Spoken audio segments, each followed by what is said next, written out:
Nandito po ako sa park na may eskultura po ni Ignacio Pua.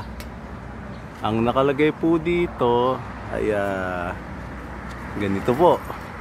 Napakaaraw po kaya hindi ko masyadong hindi ko alam kung ano magiging resulta nito. So, andito po yung nakalagay sa marker, no?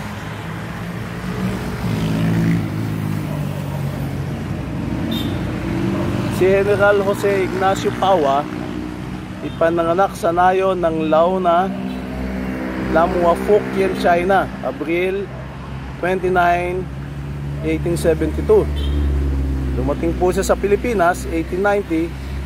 Umanib sa himagsikang Pilipino na inatasan ni General Emilio Aguinaldo sa pamamahala at pagtatatag sa isang arsenal at paggawaan ng armas sa Imus. Buong giting nakipaglaban sa iba't ibang labanan sa Cavite, Bulacan, Pampanga, Pangasinan at Tarlac. Tanging Tsino na lumagda sa konstitusyon ng Biak na Bato, itinalagang mangingilak ng pondo sa Kabikulan noong labanang Pilipinong-Amerikano.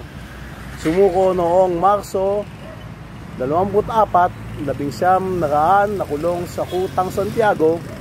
Pinalaya noong Hunyo 21, 1900.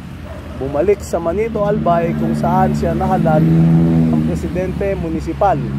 Namatay Mayo 24, 1926.